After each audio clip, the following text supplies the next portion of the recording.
19.30'da saat 19.30 yine bir süre televizyonu oraya bekliyoruz. Güledik! İsrail'i kahret! Rabbim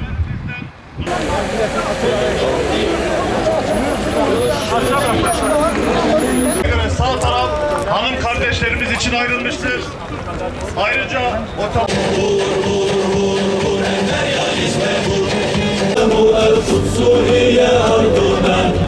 Tekbir!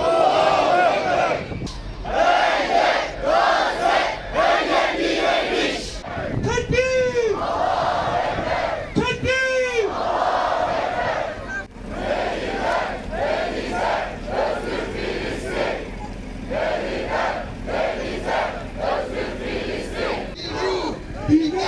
Tekbir!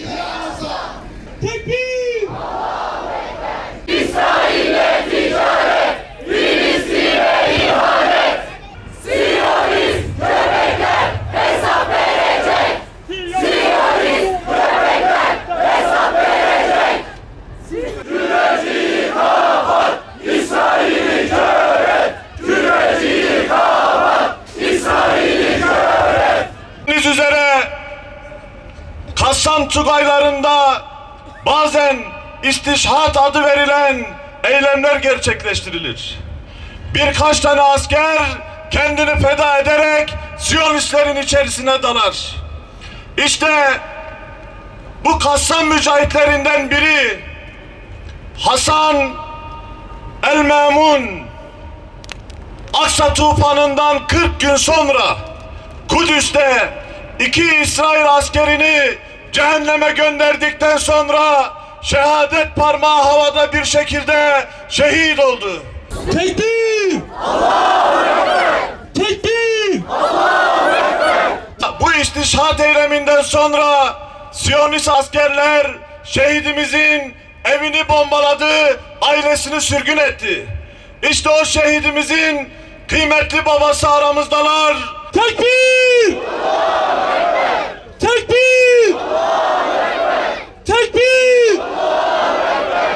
Memun Ebul Hasan Beyefendi'yi konuşmalarını yapmak üzere tekbirlerinizle huzurlarınıza davet ediyorum. Tekbir! السلام عليكم ورحمة الله وبركاته. اليوم ونحن نجتمع في آخر يوم من السنة الأولى من طوفان الأقصى. Bugün Aksa tufanının yıl dönümünde sizlerle birlikteyiz. كما قال تعالى إن كنتم تألمون فإنهم يألمون وترجون من الله ما لا يرجون. Yüce Rabbimiz Kur'an-ı Kerim'inde sizler sıkıntı çekiyorsanız, eziyet çekiyorsunuz, acı çekiyorsanız bilin ki sizin düşmanınız Siyonist de, Yahudi de aynı eziyeti, sıkıntıyı daha fazlasıyla çekmektedir. خسر العدو الصهيوني أكثر من 30% من معداته التي أدخلها إلى غزة. Siyonizm ordusu bu zilleti, bu rezilliği çekmiştir. Gazze'ye soktuğu bütün mühimmatın, askerin %30'unu kaybetmiştir. دبابته الميركافا 4 التي يباهي بها العالم بأنها الدبابة رقم 1 في العالم. Evet, Filistin'de, Gazze'de Siyonist ordu dünyada övündüğü, dünyanın bir numaralı tankı dediği tankları paçavraya dönüştü, kaybetti, yok etti Müslümanlar bu tankları. خسر أغلب دبابات الميركافا 4 واضطر إلى العودة إلى الموديلات القديمة من الميركافا لاستخدامها. Bu dünyada övündüğü bu tankları kaybettiğinden dolayı elinde bu tanklardan artık kalmadı. Eski tankları Gazze'ye sokmak durumunda kaldı. وقتل منه أكثر من 700 من الجنود وأكثر من 1000 من الصهاينة المغتصبين. Bu Aksa tufanı sonrasındaki Gazze Savaşı'nda 1700'den fazla asker ve gasp edici, gasip, zalim vatandaşını kaybetti. في الضفة الغربية لبت نداء محمد الضيف. Evet, sadece Gazze değil, Batı Şeria'da komutan Muhammed Ad-Daif'in çağrısına icabet etti. Onlar da bu savaşta Gazze halkının yanında yer aldı. كانت أول عمليات القسام في الضفة والحمد لله رب العالمين. كان ابني حسن هو جندي من 3 جنود قساميين اقتحموا القدس. İşte bu çağrıya cevap verenlerden Muhammed Daif'in Batı Şeria'da ki mücahitlere, Müslümanlara çağrısı neticesinde 26 yaşında olan evladım Kassam mücahidi işte o ameliye neticesinde düşmanla karşılaşma neticesinde şehit düştü. ابني ترك الدنيا كان عريس جديد متزوج جديد. Oğlum şehit olduğunda daha yeni evlenmişti. Yeni bir damat idi. كان لديه طفل عمره 5 شهور أسماه يحيى نسبة إلى يحيى عياش. Oğlumun 5 aylık bir çocuğu vardı. Oğlum kendi oğluna, torunuma Yahya Ayyaş'a nispetiyle ismini Yahya koymuştu. كان يعمل مدير مشتريات في أحد المصانع في مدينة الخليل. Oğlum Kassam mücahidi olduğu gibi aynı zamanda El Halil kentinde ticaretle iştigal ediyordu. ترك كل هذه الدنيا ومتاع الدنيا وسبقنا إلى الجنة ونسأل الله جميعا أن نلحق به في الفردوس الأعلى من الجنة. Oğlumun iyi bir işi vardı. Düzgün giden bir ticareti vardı. İnsanların gıpta ettiği bir konumdaydı. Ama o ticaretini bıraktı. Allah için şehit olmaya kendini adadı. Kudüs için, Gazze için savaştı ve şehit oldu. الآن وبعد مرور سنة على طوفان الأقصى الوضع الإنساني هناك في هذا الموجز. Bir yıl Aksa tufanından bir yıl sonra Gazze'deki durum anlatacağım şekildedir. Özetle şu şekildedir. قدمت غزة أكثر من 42,000 شهيد. Gazze 42 binden fazla şehit verdi. وأكثر من 100,000 جريح. 100 binden fazla yaralı verdi Gazze. أغلب البيوت دمرت وأصبح أصحابها في العراء وفي الخيام. Gazze'deki binaların, evlerin %65'inden fazlası harap oldu ve insanlar dışarıda yatmaktadır. منعوا عنهم الدواء والغذاء.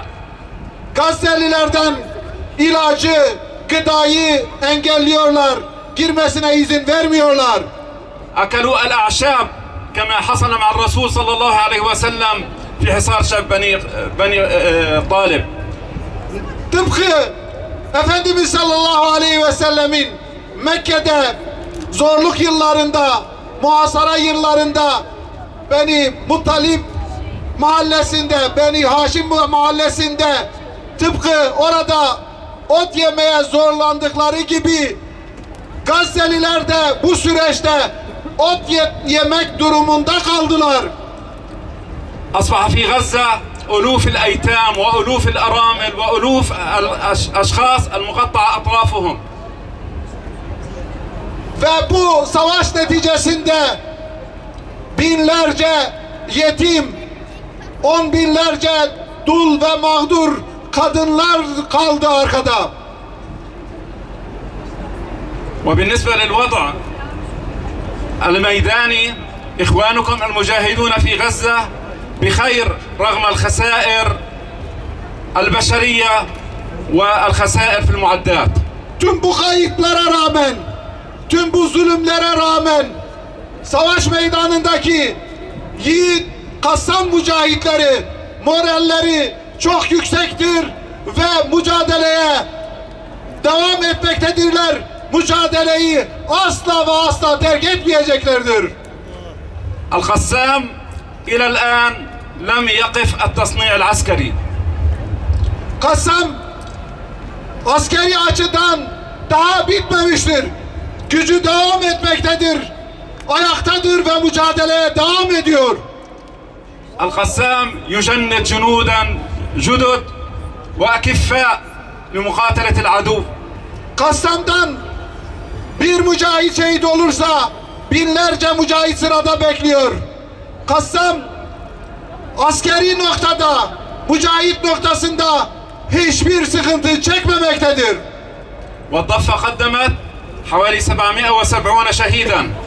Kassam mücahitleri 770 civarında mücahidini kaybetmiştir, şehit vermiştir. كل ذلك من أجل عقيدتنا الأقصى وبالروح بالدم نفديك يا أقصى.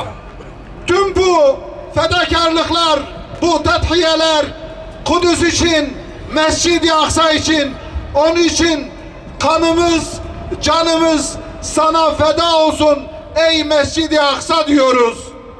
وكلنا يسأل ما واجبي نحو الأقصى وما واجبي نحو غزة. Müslümanlar soruyorlar, Gazze'ye karşı ne yapabiliriz? Mescid-i Aksa'ya karşı nasıl bir sorumluluğu yerine getirebiliriz diye soruyorsunuz. ربنا أمرنا بالجهاد وقال جاهدوا بأموالكم وأنفسكم. Bunun cevabını Kur'an-ı Kerim'de Rabbimiz veriyor. Mallarınızla, canlarınızla Allah yolunda cihad edin. والرسول صلى الله عليه وسلم دلنا على الطريق التفصيلية. Resulullah sallallahu aleyhi ve sellem Allah'ın bu emrini bize hayatıyla açıklamıştır, beyan etmiştir. من أراد أن يكون له أجر مجاهد كالمجاهد الذي يحمل البندقية في غزة ويحمل الياسين 105 فعليه بعمل ما دلنا عليه الرسول صلى الله عليه وسلم. Resulullah sallallahu aleyhi ve sellem elinde silahını taşıyıp cihada giden bir Müslümanın, bir mücahidin mükafatını elde etmek isteyenlere geride kalanlarına sahip çıkmasını ve onları desteklemesini buyuruyor. Dolayısıyla sizler Aksa tufanında yiğitlik gösteren Kassam mücahitlerinin sevabını almak istiyorsanız onlara maddi ve manevi destek olunuz.